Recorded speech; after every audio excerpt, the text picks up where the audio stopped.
evlənməkdə uduzmaq bütün həyatı uduzmaq deməkdir.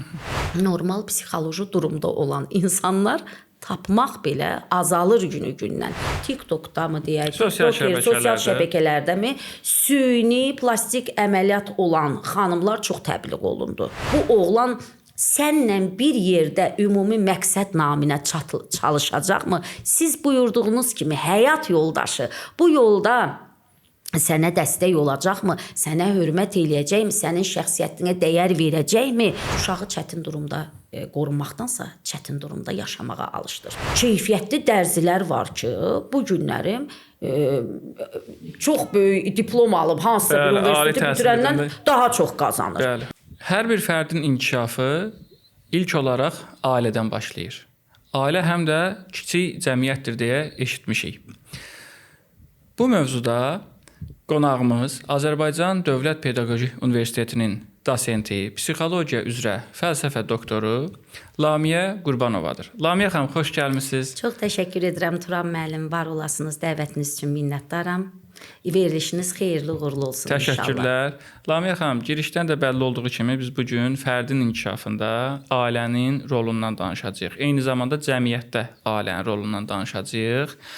Və bilirəm ki, sizin bu mövzuda həm çoxsaylı konsultasiyalarınız var, çıxışlarınız var, əsərləriniz, kitablarınız var. Ona görə də düşündüm ki, bu mövzuna elə ən uyğun qonaq siz olarsınız. Bəs ailə psixologiyası nədir və niyə görə müasir dünyada ailə psixologiyası bu qədər önəmli hesab olunur? Siz kitablardan danışdınız Turan müəllim. Mən də sizin yanınıza əli boş gəlməmişəm. Təşəkkür edirəm. İcazənizlə bax bu ailənin psixoloji problemləri həlli yolları kitabıdır sizə hədiyyə gətirmişəm. Bir kitabım da Qurani-Kərimdə psixoloji problemlərin həlli yolları kitabıdır. Çox minnətdaram, çox sağ olun. İndi izləyən tamaşaçılardan istəyən olarsa, yəqin ki sizə müraciət eləyər. Mən onlara da elektron variantını göndərərəm. İndi elektron dövrdür. Oxuyarlar. Çünki kitablar biblioterapiya nöqteyi nəzərincə də cəmiyyətin maariflənməsi, bir sıra psixoloji problemlərin qarşısının alınmasında profilaktik nöqteyi nəzərincə də çox əhəmiyyətli rola malikdir. Və mən öz pasientlərimə də bu ailənin psixoloji problemləri həlli yolları kitablarını bəzən tövsiyə eləyirəm. Baxıram ki, suallarına cavab tapırlar.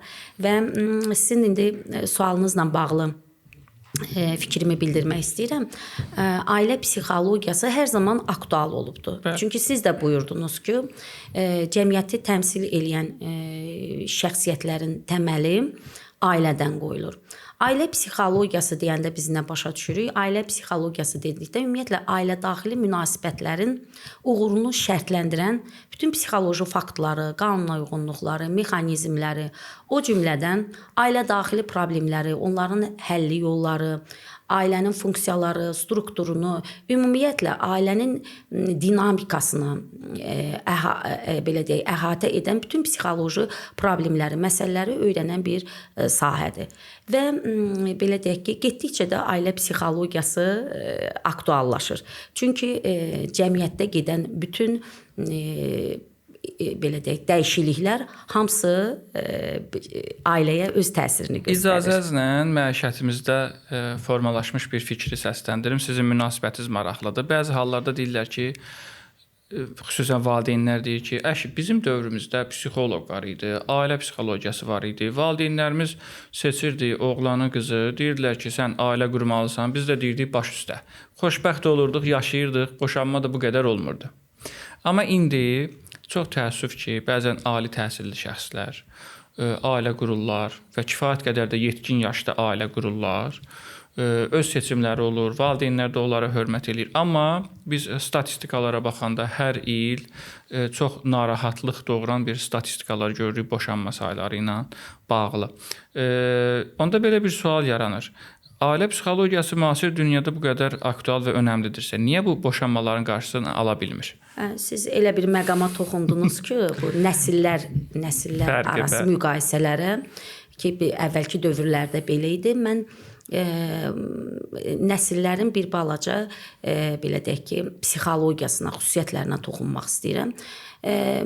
Belə deyək, müharibə böyük Vətən müharibəsindən sonra dünyaya gələn insanlar. Bunlar baby boomer. Yəni belə nəsil adlandırılır. İngilis dilindən tərcümədə uşaq artımıdır da deyəsən. 1944-45-dən hardasa 64-65-ci illəri əhatə eləyir. Bu dövrdə dünyaya gələn nəsillərin xüsusiyyətləri barədə qısa məlumat verim. Deməli, bu dövrdə dünyaya gələn nəsillərdə ailə dəyərləri çox yüksək səviyyədə təbliğ olunurdu. Müharibədən sonra insan nəslinin sayı, belə deyək, sayı azalmışdı. Quruculuq işlərinə böyük tələbat var idi və nəsil dünyaya gətirmək üçün yüksək səviyyədə insanlar, işçi qüvvəsi olması üçün də təbliğ olunurdu ki, yəni ailə dəyərləri olsun, stabillik olsun. Bundan sonra hansı nəsil dünyaya gəldi? Bundan sonra X nəsli. Yəni X nəsli adından da göründüyü kimi qeyri-müəyyən. Yəni belə deyək, biz indi Azərbaycan dövləti SSR-in tərkibində olmuşuq da, elə deyilmi? SSR-nin dağıldığı dövr. Yəni belə göz önündə canlandıraq. Hardasa belə deyək ki, 65-dən sonra başladı. Yəni belə deyək 80-ci illər. Yəni bu artıq o dövrdə təbliğat gedirdi də. Yəni bu dövrdə X nəslində dünyaya gələn insanların artıq həm də eyni zamanda müstəqilliyə can atmaq, dövrü belə deyək də nəzərə alaq. Həmin dövrdə ümumi qlobal siyasət necə idi, dünyada proseslər necə gedirdi, təbii ki, iqtisadi proseslər hamısı təsir göstərirdi və bu insanlarda karyeraya, müstəqil işlərə meyllənmək, hətta belə yadıma gəlir ki, məsələn o dövrlərdə SSR dağılanda, məsələn cəmaətin bankda pulları var idi. Mənim də valideynlərimin var idi. Müəllim ailəsi idi, ancaq bankda pullar batdı, belə dedilər. Maaşlar keçid periodu idi, verilmədi və özəl işlərə, sektorlara meyllənmək oldu. Eyni zamanda həmin ailələrdə dünyaya göz açan insanlar bir növ iqtisadi baxımdan biraz qorxdular. Özlərini ilə yetişdirdilər ki, biz işləyək, ailəmiz iqtisadi baxımdan stabil olsun və bunlar başladılar öz övladlarını bağçalara qoymağa, özəl məsələn belə deyək, müəssisələrə qoymağa, yəni dayələr yanına və indi bizdə psixologiyada var, indi maraqlanmaq istəyəndə bizdə hər adamda belə deyək ki, izləyicilər biraz güzaran dilində də deyək ki, elmi deyək, dərindən bilməyən adamlar ola bilər. Məsələn, Bowlby nəzəriyyəsi var. John Bowlby nəzəriyyəsində ana ilə uşağın bağlılığından söhbət gedir. Güzaran psixologiyasında da desək biz, yəni uşaq heç olmasa dədə-babadan deyirdilər ki, 3 yaşına qədər ananın yanında olmalıdır. Ana ilə təmasda olmalıdır. Uşaq hökmən süd verilməlidir. Bunun əslində psixoloji məqamları da var. Amma o dövrdə elə valideynlər oldu ki, elə süni qidalanma ilə uşağı təmin elədilər, çıxdılar işə və indi gəlin baxaq. Bu nəsil davam elədi 95-96-cı ilə. Yəni bundan sonra Y nəsli gəldi. Y nəsli həmin bu valideynlərin yetirdiyi uşaqlar oldu. Yəni bizim belə deyək 60-40 müharibədən sonrakı nəslin yetirdiyi uşaqlar ailə dəyərlərinə bağlı idisə da, çünki valideynlərə o təbliğ olunurdu.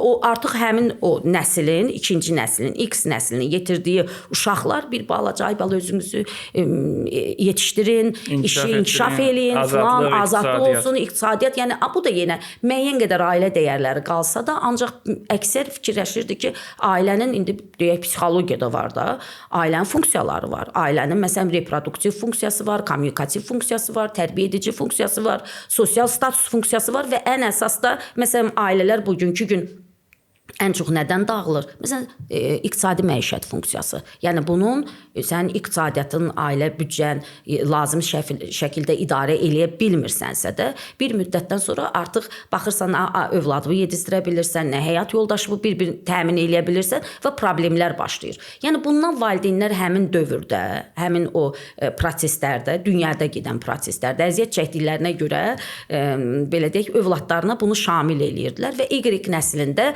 bu aktivləşdi. Ancaq Y nəslində həm də nə mənfi xüsusiyyət oldu. Mən bunun müşahidələrimdən də sizə deyim. Valideynlər o qədər belə deyə özlərini işə verdilər və övladlarının bu valideyn məhəbbətini pulla kompensasiya elədilər. Övlad nə istədisə onu verdilər. Geyim bizdə olmayıb, uşağımda olsun filan. Biraz da bunlarda mən açıq sizə deyim ki, bir balaca hamıya şamil etməsək də istisnalar həmişə var. Ümumi xüsusiyyət odur ki, biraz ərkəsöyünlük oldu.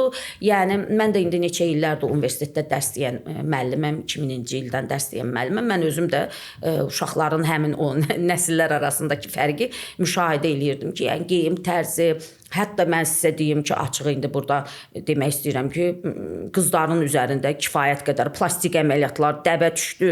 Yəni burunu qəşəngdir məsələn. Baxırdın ki, fizioqonomik cizgiləri bunun gözəldir. Ancaq dəblə getdilər əməliyyatlar. Y nəslində xüsusilə mən bunu müşahidə elədim. Oğlanların arasında məsələn pul da qazanan oldu, amma belə deyək, əyləncə mərkəzlərinə çox gedənlər oldu. Pulu qazanıb sağa sola düzgün idarə edə bilməyən və sonra gəldi Z nəsli. Başı bəlalı Z nəsli. Yox, mən əslində Z nəslini mən burdan deyim efirdən də. Mən Z nəslini sevirəm. Mən qorxurdum, açığı deyim ki, mən düşünürdüm ki, bu hara gedəcək. İnşallah ki, ümidlərim də doğrular. Çünki mən müşahidə eləyirəm məsələn Z nəslində orqanikliyi. Z nəsli 96-cı ildən bu yana dünyaya gələnlərdir. Sonra da gəlir alfa nəsli 2012-ci ildən sonra. İndi onlar əslində Z nəslini gəlin özümüzlə birlikdə xüsusiyyətinə baxaq. Artıq onlar texnologiyanın içərisində dünyaya gəldilər. Elə deyilmi? Bunlar bax maariflənməni sürətlə bunlarda gedir. İndi yaşlı nəsil bayaq siz də dediniz ki, bizim dövrümüzdə belə idi, filan idi. Axı dəyərləri dedim, o dəyərlər də böyük təbliğ olunurdu. Hər yerdən təbliğ olunurdu. İstəyir məktəb, istəyir dövlət, istəyir dünyəvi belə deyək ki, təbliğat vasitələri köməkliyi ilə. Ancaq biz onu deyə bilmərik ki, sizin dövrünüzdə belə olub. İnkişaf da budur ki, dəyişkənlikdir. Z nəsli artıq böyüklərin dəyərlərini süzgəçdən keçirir. İndi maşallah süni intellekt də çıxıbdır. Bəzən valideyndən, babadan, nənədən alacağı məsləhəti süni intellektdə doğmalaşır, ondan da məsləhət ala bilir. Məsələn, Z nəslinə baxıram ki, ən çox onlar məsələn təbiətin qədrini bilirlər.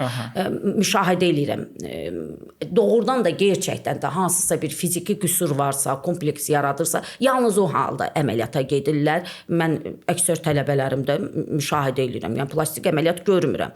Məsələn, Y nəslində uzun dırnaqları qoyulurdu. Dırnaqlara çoxlu belə deyək, maddi vəsait xərclənirdisə, mən qrupa baxıram, müşahidə edirəm, nə qədər qruplara gedirəm, görürəm uzun dırnaqlar, makiyaj demək olar yoxdur, dırnaqlar yoxdur və özlərini yetişdirməklə məşğuldurlar. İndi bax bu xüsusiyyətləri deyirəm. Və sizin verdiyiniz suala gəlirəm ki, o dövrdə belə idi, bəs bu dövrdə nəyə görə belə deyək ki, ailə dağılması çoxalır, ailə belə deyək ki, qurmaq yaşı artır. Təbii ki, maariflənmə səviyyəsi çox getdikcə kriteriyalarda nə olur? Çoxalır. Bundan əlavə siz də psixologiyanı bitirmisiniz magistraturada. Yəni mən sizə belə bir sual verim, Turan müəllim, bir psixoloq olaraq sizcə insanların psixoloji durumları hazırda hansı səviyyədədir? Günümüzdə problemlər çoxdur. Həddindən artıq çoxdur. Bunu vaxtilə Carl Jung da deyirdi ki, məsələn, fizika elmi, kimya elmində hər bir elmin özünün belə deyək ki, problemli sahələri var da, dairəsi var, çevrəsi var. Biz kimyada, fizikada, riyaziyyatda hansısa problemləri öyrəndikcə o dairə azalır. Amma psixologiyada elə deyil.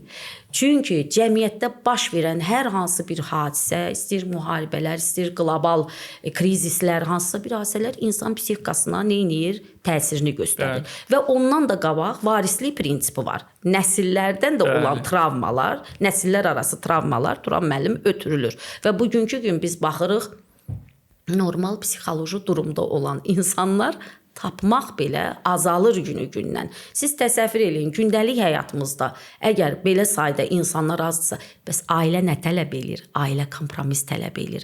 Ailə bir-birinə güzəşt tələb edir. Ailə bir-birinin qayğısına qalmaq tələb edir. Təbii ki, belə insanlar psixoloji durumları düzgün olmayan, qaydasında olmayan insanlar da ailə həyatı quranda hiccələr, iddialar başlayır ailənin içində özünü göstərməyə. Məsələn, mən sizə deyim açığı, məni məyus edən faktor nədir? Mən bir qrupa daxil oldum. Qrupda görürəm uşaqlar soy adını yazır, ata adını yazmır. Mən əvvəlcə belə buna adi baxdım. Dedim, ay bala, məsələn, bu vərəqdə vərəq blank vermişdilər doldurmağa. Burada baxıram soy adı, atasının adı. Deyirəm, axı ata adı da istənirsiniz, niyə ata adı yazmırsınız? Ey müəllim, yazmağa ehtiyac yoxdur. Deməli, qrupun içərisində bir neçə nəfər atasına qarşı ikrah hissi, ailə dağılıb ikrah hissi yaşayır və psixoloji təsir faktoru var. Deməli, o qədər atalar barədə mənfi danışılıb ki, qrupda digər uşaqlara da şamil olunub. Onlar da öz atalarında olan bəzi, belə deyək, negativində ata da biraz belə deyək ki, ailədə möhkəm xarakterli olur, ailəni qorumaq üçün belə deyək ki, hansısa qaydalar qoyur. Yəni, bunlarda artıq ata adını yazmaq qrupda sanki elə bil ki, belə deyək ki, baxdım, qəbahət hesab olunurmuş kimi. Mən başladım atalar haqqında danışmağa. Hətta baxdım, həmin o tələbələr biraz əvvəl etiraz eləsə də sonra düşünməyə vadar oldular və burada günahı kimdə gördüm. Yəni, ailə dağılıb, ancaq valideynlər dərk eləməlidir ki, bu uşaqlar həm atadan, həm anadan dünyaya gəliblər və bu ata-ana da hər biri məsuliyyət daşıyır və məhəbbəti hər ikisi verməlidir. Ana uşağı özünün yanında böyüdür. Sən niyə görə ata məhəbbətindən bunu məhrum eləyirsən? Atadan bir qisas kimi, uşaqdan alət kimi istifadə eləyirsən, mən demirəm bu düşüncəli şəkildə belə deyək, baş verir.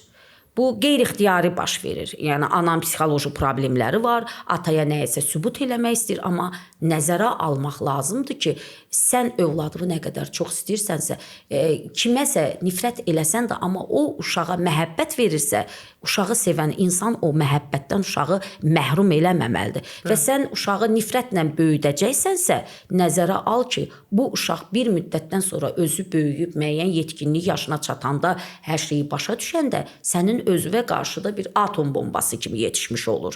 Sənin özünə qarşı da yönələcəkdir. Yəni, bax, bu məsələləri Turan müəllim, yəni, istədim biraz sizin sualınızı çox geniş başladım. Çox əla, geniş elə olması yaxşıdır. Düşünürəm ki, növbəti dəqiqələr üçün də bizim izləyicilər üçün kifayət qədər bir məlumat bazası formalaşdı. Bəs müasir günümüzdə sağlam ailəni necə tanıya bilərik? İndi ailə modelləri çoxdur. Təəssüf ki, Azərbaycanda biraz ədəbiyyat da azdır. Mən çox istəyərdim ki, məsələn, sizin yazdığınız kitab kimi kitablar çoxalsın. Çünki bir çox hallarda gənc ailələr xarici ədəbiyyata üz tutur. Və orada da ölkələrin mədəniyyətlər arası fərqi aşkar şəkildə biruzə verilir. Məsələn, bir tutaq ki, məsələn, ailə qurmaq istəyirlər. Bəy rus ədəbiyyatının tərcüməsini oxuyub, xanım türk ədəbiyyatının tərcüməsini oxuyub və yaxud da bəy ingilis oxuyub, xanım rus ədəbiyyatından ailə psixologiyasına aid kitablar oxuyublar və ortada da bizim öz ailə dəyərlərimiz var. İstənilən halda yenə də həm bəyin, həm xanımın anası, atası var. Onlara bir təsir vasitəsidir və bir üç mədəniyyət təxminən gəlir ailədə toqquşur. Ona görə mən düşünürəm ki, istənilən halda həmin kitabı kör-körənə tərcümə də eləmək olmaz. Gərək Azərbaycana bir etnopsixologiyaya uyğunlaşdırılsın. İndi Azərbaycanımızda günümüzdə sağlam ailə modelini necə təsvir eləyə bilərsiniz? Biz hansı halda deyə bilərik ki, bax, bu ailə normal bir ailədir? Sualınız o qədər geniş əhatəli oldu Turan müəllim. Yəni mən özümdə bəzi məqamları qeyd elədim ki, ora xüsusi toxunmaq istəyirəm. Çünki sizin dediyiniz bəzi məsələlər psixoloq olaraq mənim də yaralı yerimdir. Xüsusilə siz həm nəzəri psixoloq kimi fəaliyyət göstərir, həm praktik psixoloq. Ona görə mən bu sualı sizin ünvanladım. Siz vurğuladınız bu kitab haqqında. Bizim belə Azərbaycan psixoloqlarının bizim çox dəyərli alimlərimiz var, çox dəyərli, keyfiyyətli, yəni kitablarımız var. Amma çox təəssüflər olsun ki, siz demişkən, yəni bizim kitabların etnopsixologiyaya uyğun yazılmış kitabların təbliğatı getmir. Təəssüf. Və hətta tələbələr arasında baxırıq ki, yəni psixologiya ixtisasında təhsil alan tələbədir.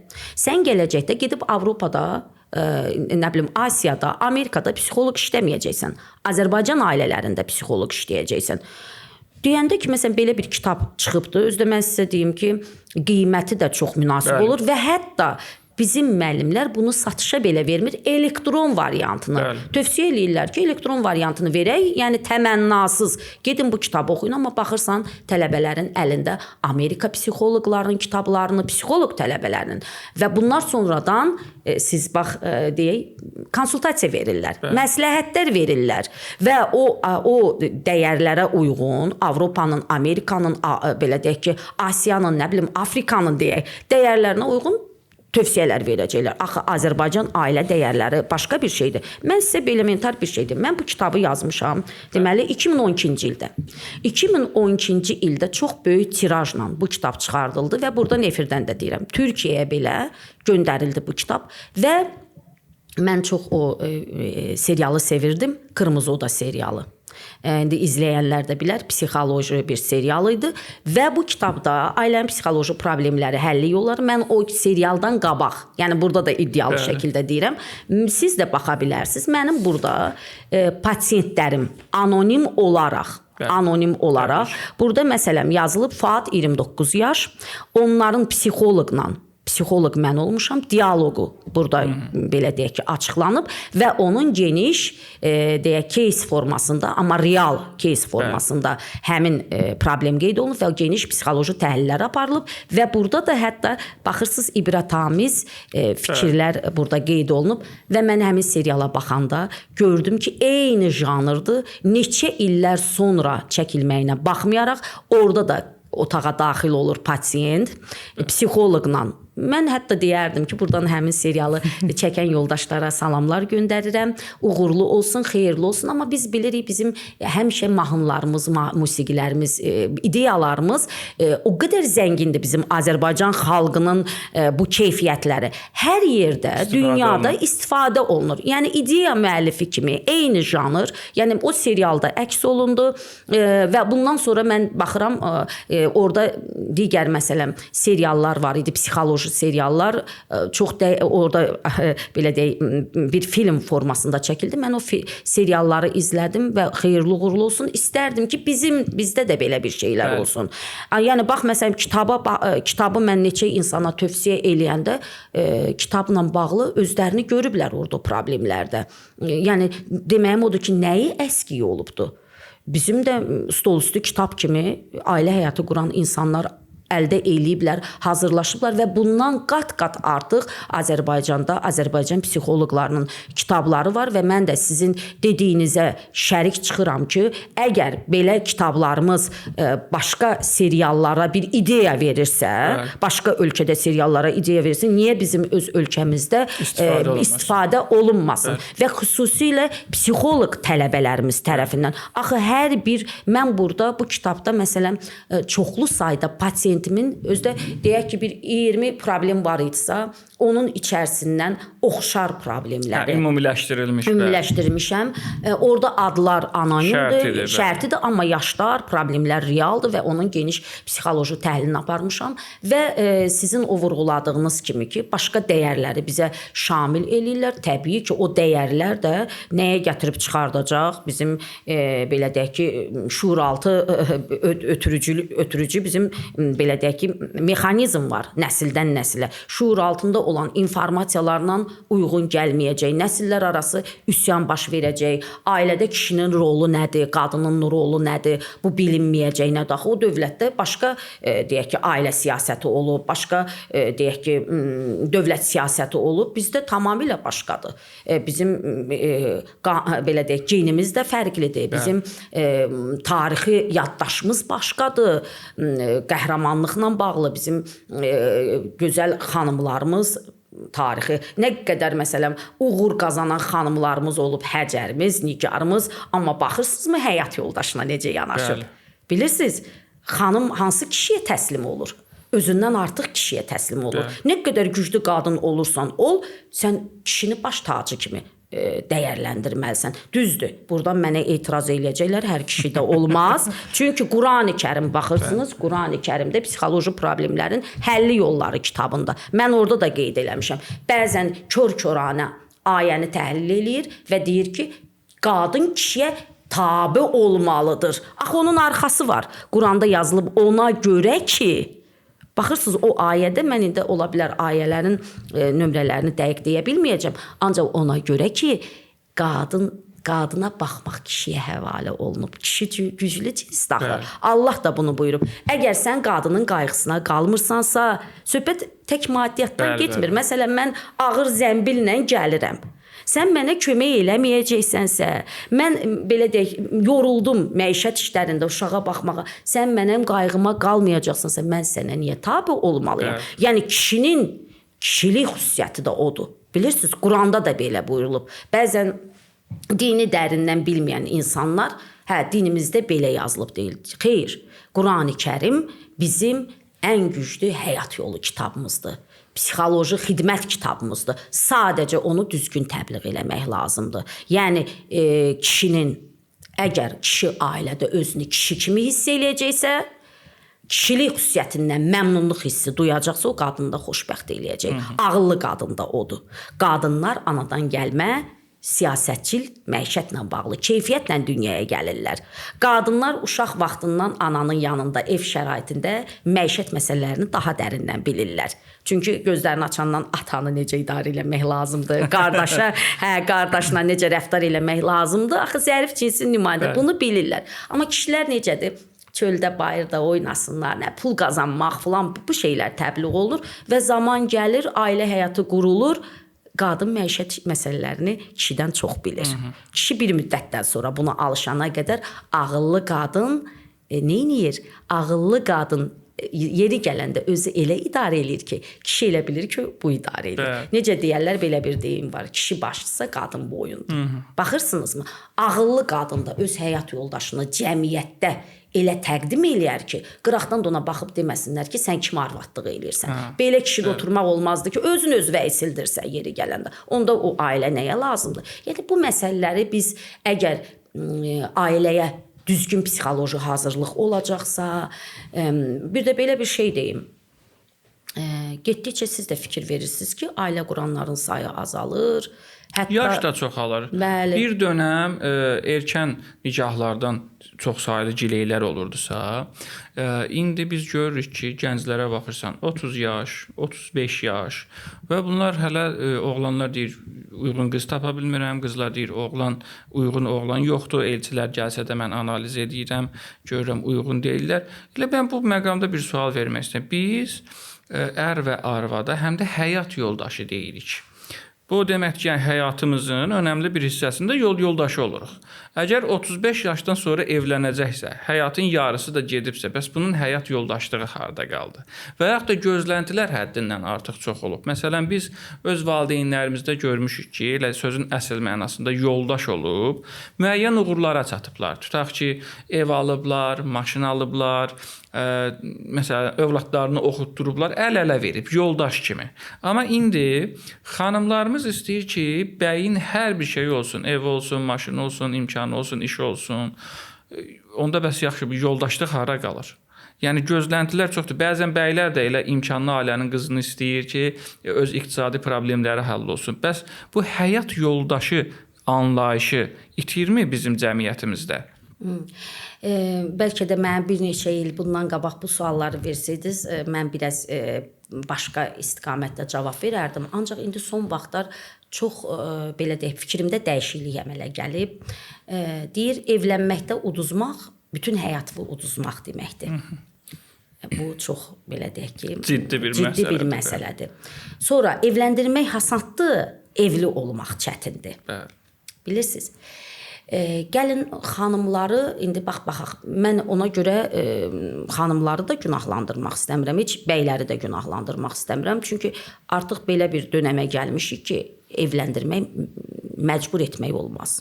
Siz gözəl dediniz ki, həyat yoldaşı. Adam bir yola çıxanda, adicə heç həyat yoldaşı yox.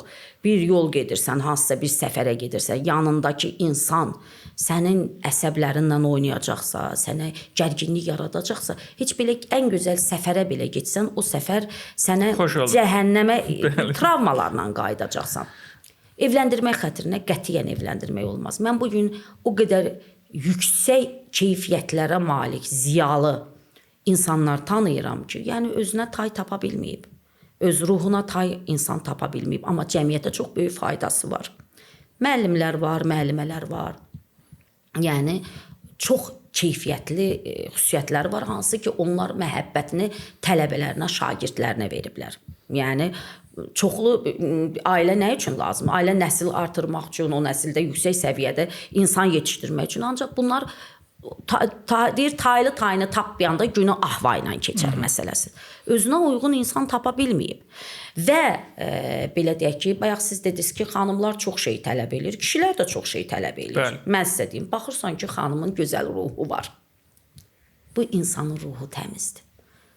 Baxırsan, deyirsən, niyə bu adamı seçmirsən evlənməyə? Deyir, xarici görkəmi xoşuma gəlmir. Məsələ nədir? Kütləvi informasiya vasitələrində, nə bilim, TikTokda mı deyək, sosial şəbəkələrdə mi süni plastik əməliyyat olan xanımlar çox təbliğ olundu.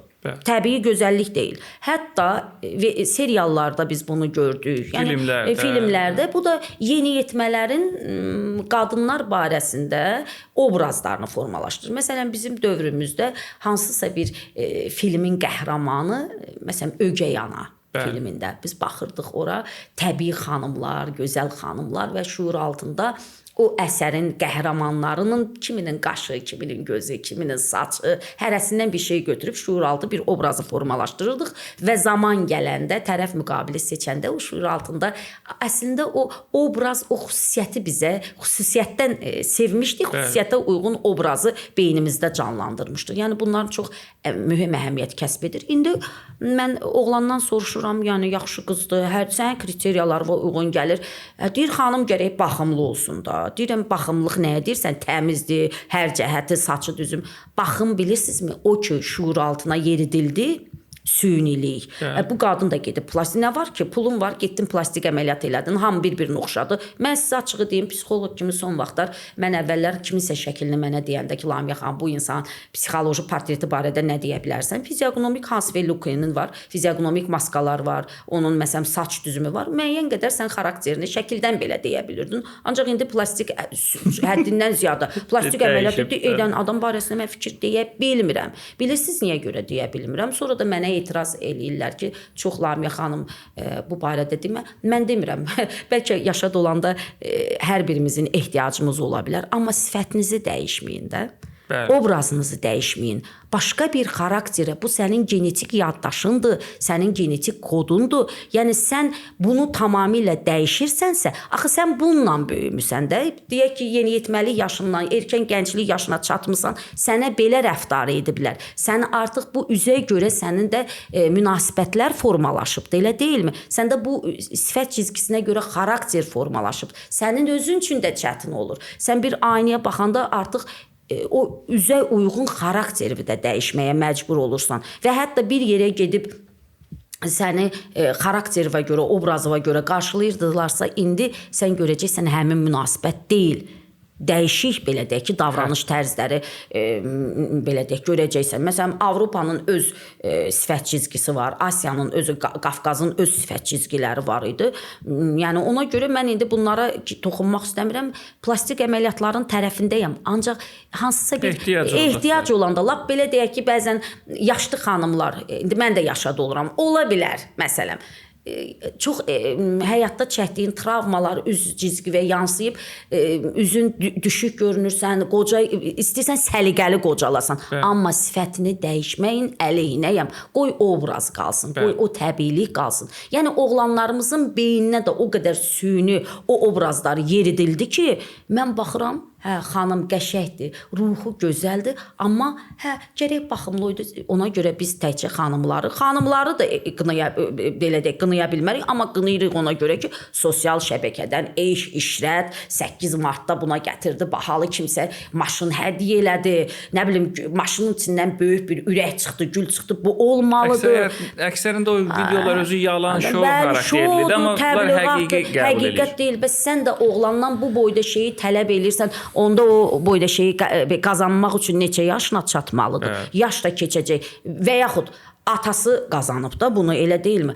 Deyir, yaxşı oğul neynir ata pulunu, pis oğul neynir ata pulunu. Yaxşı oğul ona görə neynir ata pulunu? İndi loru dildə desək, ataların gözəl misalı var. Çünki özü qazanacaq. Bir bax gör bu oğlanın perspektivi varmı? Bu oğlan sənlə bir yerdə ümumi məqsəd naminə çalışacaqmı? Siz buyurduğunuz kimi həyat yoldaşı bu yolda sənə dəstək olacaqmı? Sənə hörmət eləyəcəkmi? Sənin şəxsiyyətinə dəyər verəcəkmi? Mehribanmı insandır? Ən əsası bu insan gözəl şəxsi keyfiyyətlərə varmı? Sənin qədrini biləcəkmi? Belə insanı seçdə, əl-ələ verəsiniz. Bəs ruh da o zaman möhkəmlənir. Ruh nə zaman möhkəmlənir? Ruh çətinliyə düşəndə ruh kamilləşir, ruh yetkinləşir. Bu dünyaya gələn ruh saf gəlir, təmiz gəlir. Baxırsınız balaca uşaqların ruhu necə təmizdir. Yəni və insan yaşad olur, yaşdaşır. Ruhu təmizləşən qocalarımız da var. Fikirləşir ki, mən həyatda bütün missiyalarımı yerinə yetirdim. Mənim vicdanım təmizdir. Mən xeyirxahlıq elədim. Mən övlad yetişdirdim. Yəni mən bu birinci növbədə bunlara təmiz ad qoyub gedirəm. Təhsil vermişəm. Amma elə yaşlılar da var. Yəni yaşad olanda belə ölümdən qorxur, Allah uzaq eləsin. Nəyisə çatmadığını, yəni nəyisə eləyə bilmədiyini düşünür və onu öz övladından tələb eləyir. Hökmən sən bunu eləməlisən. Sən bunu niyə eləmədin? Qınıyır. Və yaxud nəsə özüm eləməmişəm, sənin vasitəndən sən bunu mənim üçün eləməlisən. Yəni belə deyək ki, bunlar daha dərin mövzular kimi gələcək inşallah verişlərdə danışmaq olar. Yəni ona görə mən bildirmək istəyirəm ki, əziz gənclərimiz, yəni siz diqqət eləyin. Birinci növbədə bu Turan müəllim buyurduğu kimi həyatda sizi yarı yolda qoymayacaq həyat yoldaşı seçin.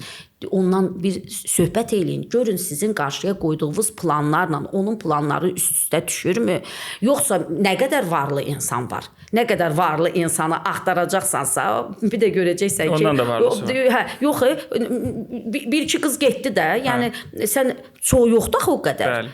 Və yaxud o pul hardan əldə olunur? Hamı ən böyük zənginlik, yəni yenə deyirəm, nəfsin idarə olunmasındadır. Nə qədər nəfsini idarə eləyə biləcəksən, sənə bəs olan səviyyədə mən düşünürəm ki, ağılla, kamalla, yəni həyatını idarə edən adamlar mənəvi zənginlik sayəsində həyatın xoşbəxtliyinə çatırlar. Xoşbəxtlik də nədir? Bu dünyada yaşamağından duyduğun məmnunluq hissidir. Nə qədər çox nəfsin arxasınca gedəcəksən, mübarizədir, müharibədir, rəqabətdir, o qədər çox düşman qazanacaqsan, o qədər də özünü bədbəxt hiss eləyəcəksən. Mən biraz deyəsən. Yox, çox əla, çox gözəldir. Lamiyə xanım, az öncə də fikirlərinizdə dediniz ki, müxtəlif nəsillərdə övlada qarşı münasibət fərqli olub və bəzi nəsillər övladlarına çox azadlıq təbliğ ediblər və yaxud da bəziləri sevgidə həddə aşıb, amma hətta sevgi verdiyini düşünüb, amma bunu ancaq maddiyyatla eləyib. Bəzən valideynlərin nəzarəti ailələrdə güclü olur. Bunu da sevgi ilə adlandırırlar. Bəzən də valideyn tam sərbəstlik verir. Bunu da sevgi və övladının şəxsiyyətinə hörmət kimi adlandırır. Bəs övladın yetişməsində, böyüməsində valideynin sevgi və nəzarət, icazə və qadağa balansı hansı həddə olmalıdır? Xüsusən indiki dövrdə yeniyetmələr biraz icazələrə çox belə deyək həvəslidirlər, azadlığa çox həvəslidirlər. Valideynlər də biraz narahatdılar. Çünki özlərinin görmədiyi azadlığı övladına verəndə də təbii narahatlıq keçirirlər. Balans necə olmalıdır? Çox maraqlı bir məqama toxundunuz. Çünki siz danışa-danışa mən də fikirləşirdim ki, bax məsələn mən də psixoloqam, pedaqoqam, mənim də əhatəmdə öz kolleqalarımız arasında yəni belə dəyərli fikirlər olan, savad olan insanlar var və mən göz önümdə canlandırıram ki, onda belə demək olar ki, bu məsələləri dərindən bilən insanların övladları idealdırmı? Bəli. Baxırsınızmı? Xeyr. Mən bu suala belə cavab vermək istəyirəm. Şükür olsun Allaha ki, məsələn biz də çalışmışıq, vurulmuşuq. Bugünkü gün cəmiyyətimizə faydalı olan insanlar yetişdirə bilmişik. Amma hər kəsə də nəsib olmur. Çünki insanın formalaşmasında siz də bilirsiniz. Ailə mühiti, valideyn tərbiyəsi, ətraf mühit, Yəni təhsil, tərbiyə, yəni belə də yoldaşlar, dostlar, bəli, iş, hətta işlədiyin mühit, seçdiyin karyera belə təsir göstərir. Məsələn, mənim bir ana kimi vicdan rahatçılığım həmişə övladlarıma deyirdim. Deyirdim ki, mən sizi cəmiyyətə, siz deyirsiniz, qorumaq, belə sədlər qoymaq, nəzarət bir həddə qədər mümkün olur. Çünki sən onu cəmiyyətə artıq təhvil verəndə belə deyək ki, o qadağaları nə qədər istəsən də qoya bilməyəcəksən. Çünki o yaş o həddədir ki, artıq yəni özü görüb götürməlidir. Sən nə qədər çox onun belə deyək ki, qabına, deyək də, o tərbiyə qabına nə qədər nemət qoysan da, o artıq kənardan da yol gedir. Ac olduqca onu dolduracaqdır, elə deyilmi? Ona görə mənim həmişə həyat devizim olub. Deyir, uşağı çətin durumda qorunmaqdansa, çətin durumda yaşamağa alışdır. Mən çox müşahidə eləyirdim bir valideyn olanda. Bir hadisə bir dəfə mənim başıma gəldi. Mən bir dəfə də bilmirəm bunu efirdən səsləndirmişəm, səsləndirməmişəm, amma həmişə auditoriyada tələbələrimdən bunu bölüşürəm. Gözəl, faydalı keçdikcə bu. Bəli. Mənim oğlum, böyük oğlum 1-ci sinifə gedəndə belə bir hadisə olmuşdu ki, deməli, baxdım ki, mən onu mağazaya çörək almağa göndərirəm və o mağazaya getmək istəmir. Dedim, bala, niyə? Dedi, balaca qardaşı gəldi, dedi ki, mama, bəs o utanır. Dedim, nəyə görə utanır və bunları danışdırdım. Və mənim balaca oğlum dedi ki, mama, o məktəb sinif yoldaşından həmişə sən pul verirdin. Gəlib o mağazadan bulka alanda sinif yoldaşı mənim oğluma deyib ki, mənim pulum yoxdur. Sən mənə də bulka alarsanmı? Nəsə bu bir dəfə pulu olub alıb, ikinci səfər nəsə olmayıb. Oğlan buna sinif yoldaşı deyib ki, orada da nisiyə dəftər var. Bilsiz, məhəllə marketi idi. Deyib, sən olarmı ki, sən adva yazdırasan, mən sənə məktəbdə pulumu verəcəm, sən o pulu gətirib satıcıya verərsən. Nəsə bir dəfə belə olub, 2 dəfə belə olub və mən oğlumu o qədər belə deyək ki, həmişə humanist ruhda tərbiyə eləyirdim ki, mənim oğlum ondan soruşanda ki, sən bəs tanıram ora getməyə, pulu verərsənmi? Həmin oğlan deyib ki, mən səni aldatmışam. Ağlın var, 1-ci sinif şagirdi. Ağlın var idi, sən o işə getməzdin.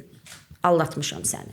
Deməli, bunu deyəndə mənim balaca oğlum, böyük oğlum da ağladı. Mən dedim, səhv mənimdir və mən səni təbrik eləyirəm. Səni niyə görə təbrik eləyirəm? Sən ilk həyat təcrübəvi indi qazandın. Və ondan sonra mən açıq sizə deyim ki, tərbiyə metodikamda, çünki valideyn də dəyişməlidir. Ümumiyyətlə, tərbiyə tənbəlliyi sevmir.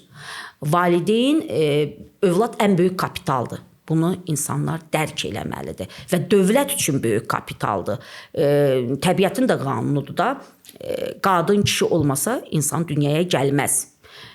Ailə varsa da keyfiyyətli insan dünyaya gəlir. Ailə yoxdursa da nəsil azalmağa başlayır, vətəndaş sayı azalmağa başlayır və belə deyək ki, mən həmişə təbliğ eləyirəm insanlara ki, ay valideyn, yəni sən dövlət üçün keyfiyyətli insan yetişdirməklə yanaşı, özün üçün də bir kapitaldır tərbiyə. Özün üçün də keyfiyyətli, yəni əgər bu insan yetişdir, əgər bu insan sən yüksək səviyyədə olmayacaqsa, gələcəkdə sən artıq nə yaşlılığı, nə yetkinliyi gözəl görmə.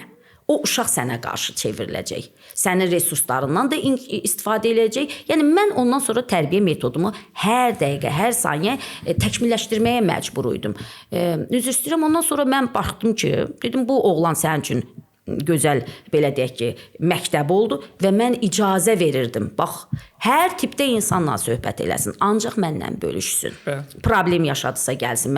Mən növbəti addımlarda necə davam eləmək lazımdır və şükür Allahın birliyinə mənim böyük oğlum da artıq baxdım ki, o qrant layihə qalibi olub, gələcəyə müəllimi təqaüdü alan, universiteti bitirib, o da bir müəllimdir.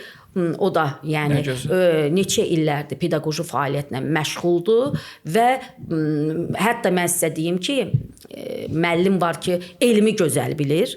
Mən bunu da bir istəyirəm, cəmiyyətə mesaj verim. Çox adam müəllimlərin fəaliyyətindən də gileylənir, müəllim-şagird münasibətlərindən gileylənir. Ancaq müəllim həm də şəxsi keyfiyyətlərindən şagirdə nümunə olmalıdır. Müəllim sinifi idarə etmək qabiliyyəti olmalıdır. Müəllim şəxsiyyəti elə olmalıdır ki, tələbələr, şagirdlər onun şəxsiyyətinə hörmət edib dərsi o zaman həm keyfiyyətli öyrənirlər, həm təhsil sistemində başlıca prinsip odur ki, yüksək səviyyədə cəmiyyətə şəxsiyyət yetişdirmək. Yoxsa əzbərçilik, yoxsa universitetə qəbul olum, amma şəxsi keyfiyyətlər qalır kənarda. Ondan sonra da biz gilələnirik ki, məktəbdə falan problem var, valideyn-övlad münasibətləri belədir. Şagirdlər bir-birinə, nə bilim, bullying nümayiş etdirdilər. Amma ona görə mən həmişə bunun tərəfindəyəm. Hətta mən istərdim ki, gələcəkdə olsun belə. Deyəcəksiniz, Lamiyə müəllimə buna da toxundu, toxunmaya bilmərəm. Yəni, nə gözəldir, olsun müəllimlər, imtahan versinlər, amma müəllimlərin pedaqoji fəaliyyətinə 1 illik heç olmasa sınaq müddəti verilməlidir ki, sinifdə bu uşaqları necə idarə edir? Ələ ala bilirmi? Bilirsiniz, əvvəllər belə idi, qoy şuralar olsun, qoy gəlsinlər dərslərində otursunlar, açıq dərslər orta məktəbdə, sinifi idarə eləyə bilirmi? Yoxsa müəllim yüksək bal topladı, gəldi, lap müsahibədən də keçib, amma şagird onu qəbul eləmir. Bilirsiniz, mən bu problemlərlə cəmiyyətdə üzləşirəm və yəni bu baxımdan da mən orta məktəb, məsələn, oğlumun timsalında da onu demək istəyirəm ki, məsələn, olubdur ki, konflikt olub, amma müəllimin bir sözü o böyük konflikti qarşısını alıbdır. Yəni, müəllimin şəxsiyyətinə olan hörmət və o vaxtında verilmiş düzgün tərbiyə və mən həmişə aşılayırdım övladıma ki, sən hər bir tipdə insanla münasibət qur. Amma onun məqsədini analiz elə, təhlil elə. Tək mənim, deyək ki, mən yenə deyək, gələcək barədə insan proqnoz verə bilməz.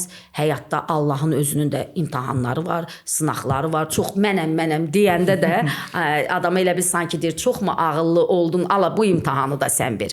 Amma bu günümə qədər danışıram. Yəni, mən övlada sevirsənsə, qadağaları elə şəkildə qoymaq lazımdır ki, yəni o qadağaları niyə qoymusan? Onun təhlili olunsun, açıqlaması verilsin və övlad dərk eləsin ki, bu qadağalar onun xeyrinədir və özü özünə müəyyən sərhədlər qoymağı bacarsın. Lamiyə xanım, biz övladın, fərdin inkişafında valideynin rolundan danışırıq.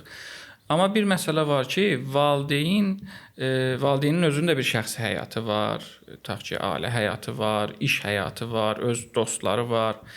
Valideyn həyatının hansı hissəsini övladına ayırmalıdır? Bu bir sualım. Bir də ümumiyyətlə bu mövzularda biz sosial şəbəkələrdə bəzən heç peşəkar olmayan, ixtisaslı olmayan, özünü psixoloq adlandıranların çıxışlarını çox görürük. Çox bəzən belə yəni ağlasığmaz fikirlər deyirlər, səsləndirirlər. Bir məsələ də burdadır. Bir ailədə problem varsa, ailə məsələn ayrılmaq istəyir. Bəzi ailələr deyir ki, övladıma və övladlarıma görə səbr eləyəcəm, dözəcəm, düzələr. Bəziləri də deyir ki, yox, sən özün bir şəxssən, övlada görə bu qədər narahatlığa, dözməyə ehtiyac yoxdur. Fikirlər fərqlidir. Yenə dediyim kimi, həm nəzəri, həm praktik psixoloq kimi yəqin ki, belə keysləri çox görmüsünüz və bu ailələrin övladları ilə də işləmisiniz. Artıq 25 ildən çox sizin pedaqoji təcrübəniz var, gənclərlə, yeniyetmələrlə işləyirsiniz. Balans necə olmalıdır? Valideyn övladına qarşı hansı həddə qədər fədakarlıq etməlidir və öz şəxsi həyatını, öz həyatını yaşamağı da hansı həddə balanslaşdırmalıdır? Çox təşəkkür edirəm. Çox maraqlı bir sualdır və elə mən də pasientlərimlə istəyirəm sizə danışım. Ümumiləşdirib deyəcəm. Məsələn, bir gənc vardı.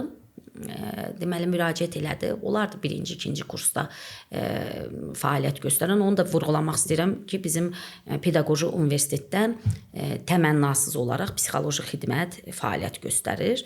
Yəni, tələbələr, bəli, artıq neçə illərdir ki, tələbələr yəni öz problemlərini anonim olaraq, yəni bizdə növbətçi müəllimlər olur, müraciət eləyirlər və biz elə hər hər dəqiqə, hər saniyə həm dərslə əlavə özümüz də xidmətlə məşğul olaraq cəmiyyətin içində oluruq. Bəli. Problemləri bir cərrah elə bil ki, belə deyək də, hər dəfə əməliyyat eləməyəndə bir formadan Bəli. düşür, belə deyək, bir fortepiano ifa eləyən məsələn, məşq eləməyəndə formadan düşərsə, bizdə də şükür Allaha elə bir şəraitdir ki, formada qalmaq üçün həm özümüzə xeyirdir, həm də cəmiyyətə faydamızı veririk, tələbələrimizə. İndi bunu bu şəraiti yaratdığına görə rəhbəriyyə də təşəkkür edirik. Bu hamısı tələbələrə olan məhəbbətdən irəli gəlir ki, yəni qeyri-ixtiyari biz cəmiyyətin, ailələrin içindəyik. Görün nə qədər tələbələr gəlir və problemli tələbə müraciət elədi ki, bəs müəllimə, mənim valideynlərim ayrılmaq üzrədir.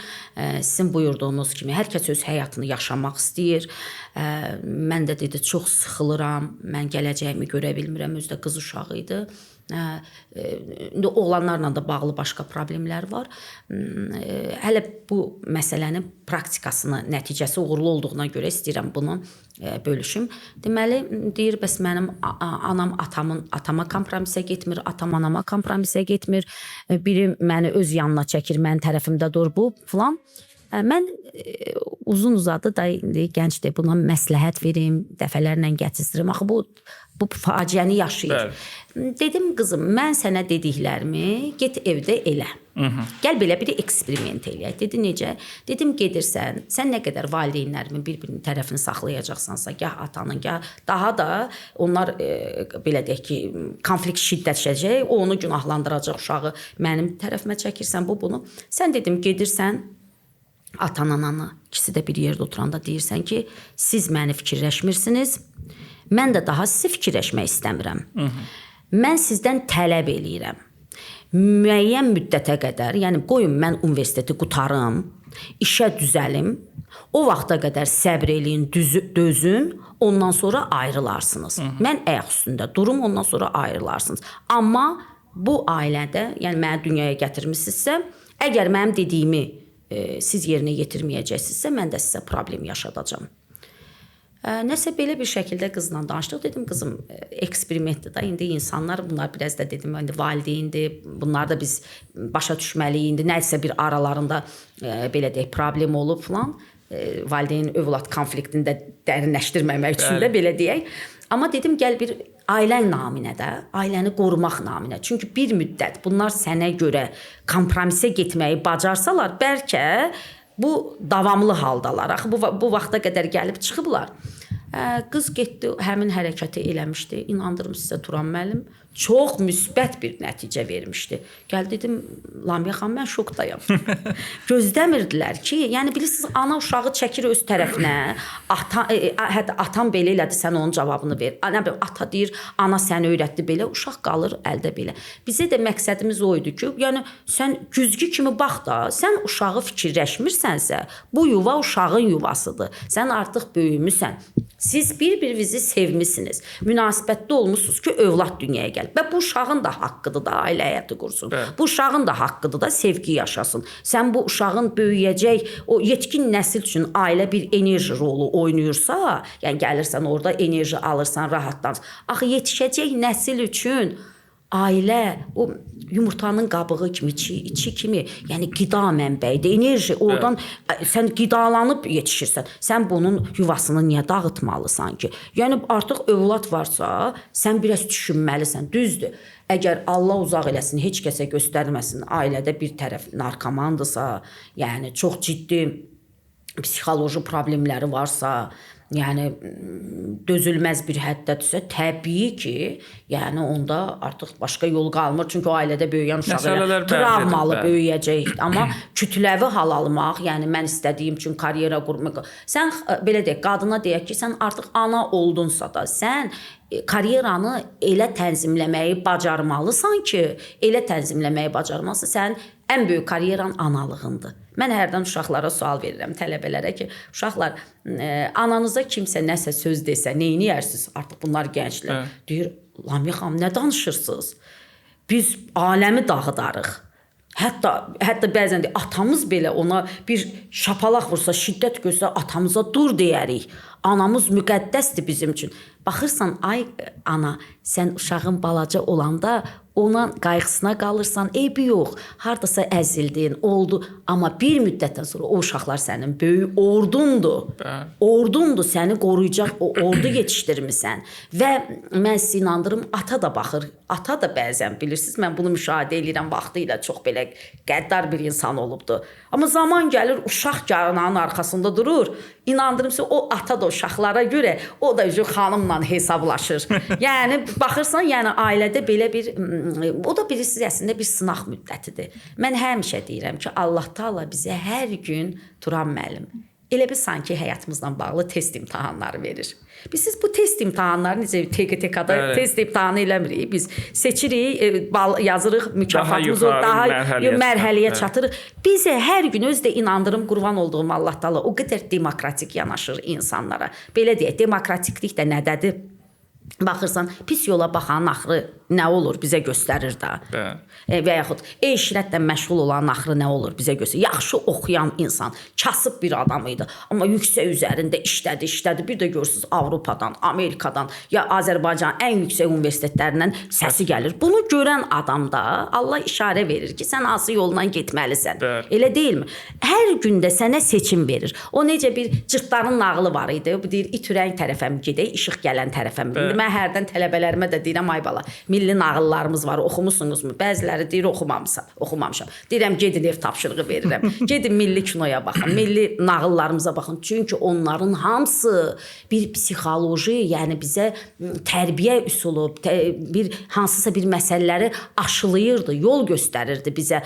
Yəni sənə elə bil ki, o cırtdanda deyir, itürən tərəfə get, yoxsa gəlirlər işıq gələn tərəfə. Hamısı deyir ki, gəlin işıq gələn tərəfə gedək. Gedirlər, rahat yeri seçirlər də işıq. Gedirlər, görürlər orada div oturubdu. Div də başlarını oynatır. Amma sən demə, itürən tərəfdə kənd var imiş və iti ora bağlayıblarmış ki, kəndə gəl. Eləcə də bizim həyatımız belədir. Baxırsan, mən bugün hər gün seçim verilir insana. Mən bu yolla mı gedim, bu yolla. Məsələn, bir qıza elçi gəlir. Bir oğlan gəlir, fərz elə, Ucqar kənddə yaşayan bir qıza dəfələrlə olub, belə bir şey. Ucqar kənddə yaşayan bir qıza Bakı şəhərindən misal üçün deyirəm. Amma real faktlar da var. İmkanlı bir ailə elçi gəlir. Tək oğlandır, var, dövlət var. Bu qız da buna sevinir. Heç yeri bitirməyib, kənddə, Ucqar kənddə gözəl göyçək qızdır. Yəni bəlkə də belə deyək, başqa bir insanla ailə həyatı qursaydı, xoşbəxt olardı, amma gəldi bu oğlanla ailə həyatı qurdu.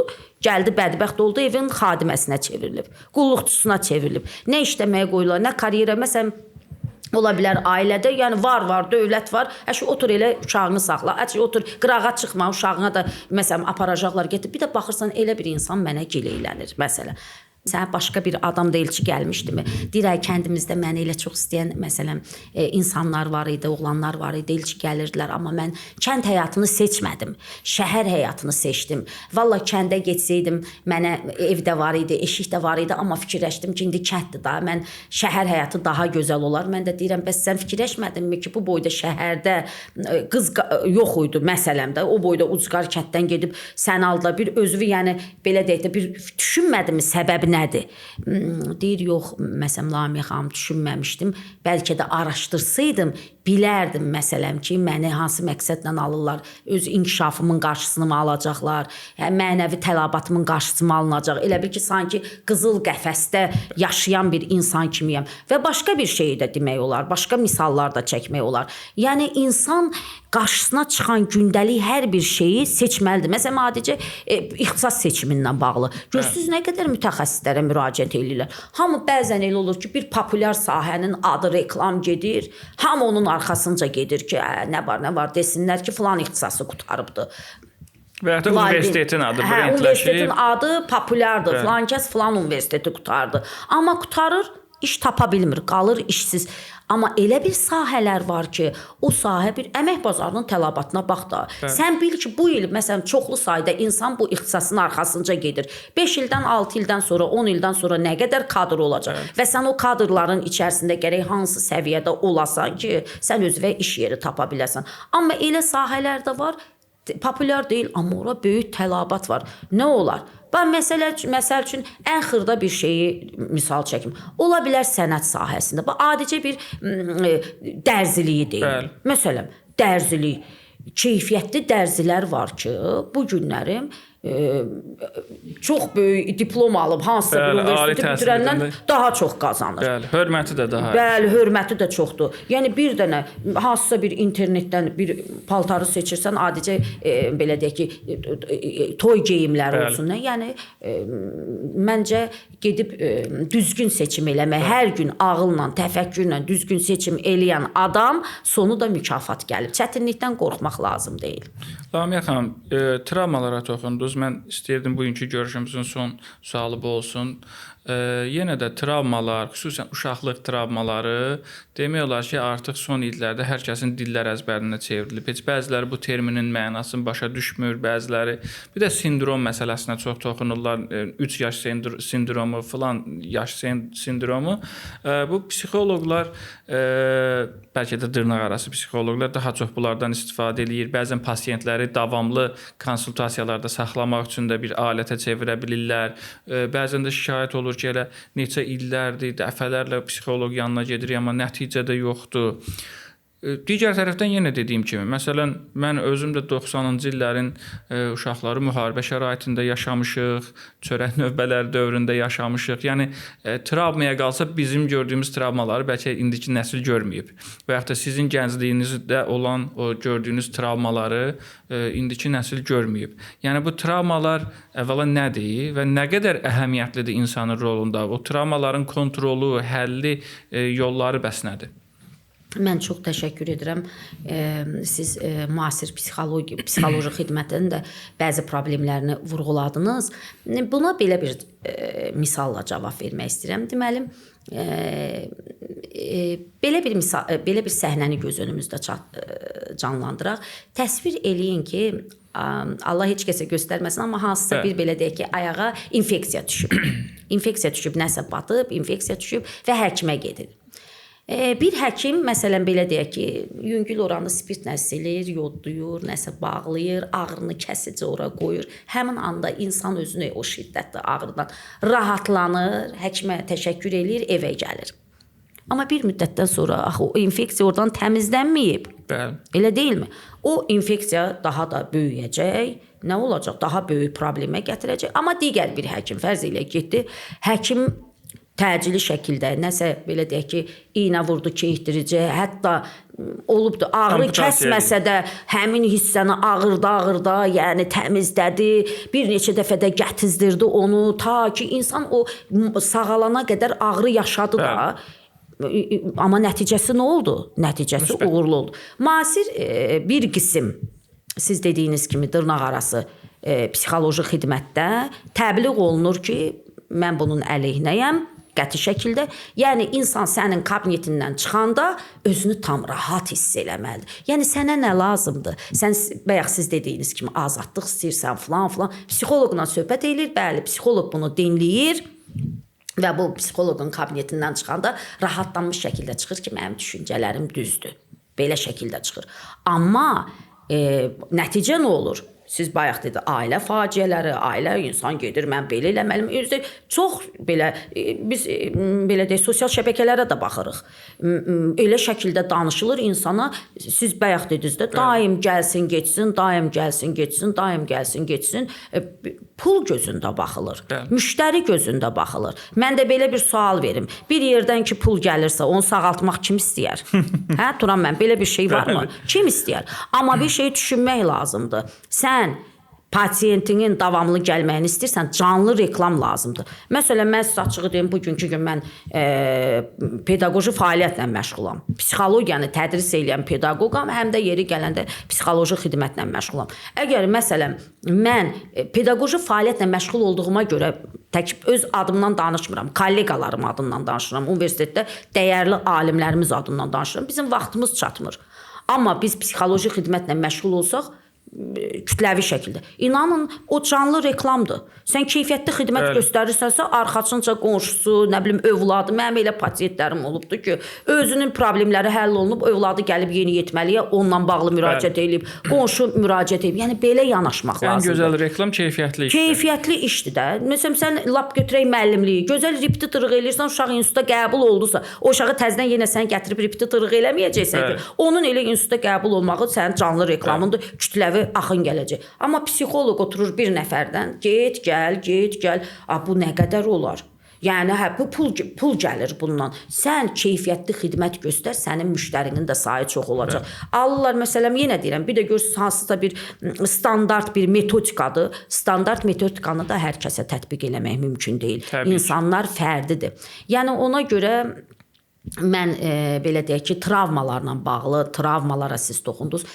Gerçəkdən də travmalar uşaqlıqdan qaynaqlanır və o travmanı fərdi şəkildə müəyyən yaşa çatandan sonra məsələn psixoanaliz üsulu var. Psixoanaliz üsulu vasitəsilə yeri gələndə, yəni bir sıra metodlar var, psixodiaqnostik bir sıra metodlar var ki, onlardan da istifadə eləməklə, amma ən güclü metodika psixoanalizdir ki, o uşaqlıq travmalarını aşkarlayıb, orada indi biz belə deyək ki, müxtəlif olanı belə deyək ki, transformasiya üsulları var ki, o travmaların mənfilərini ya belə deyək ki, tamamilə indiki ağılla ona qiymət verib müsbətə neytrallaşdırırsan, yox, əgər o travmalar qalacaqsa uşaq vaxtından o həyat təcrübəsidir də. O təcrübə sayəsində sən davranış nümayiş etdirirsən. Elə deyilmi Turan müəllim? Travma baş verdisə sən davranışını dəyişirsən. O dəyişdiyin davranış da dəyişilə gedir. Yəni vaxtında aradan qaldırılması bir də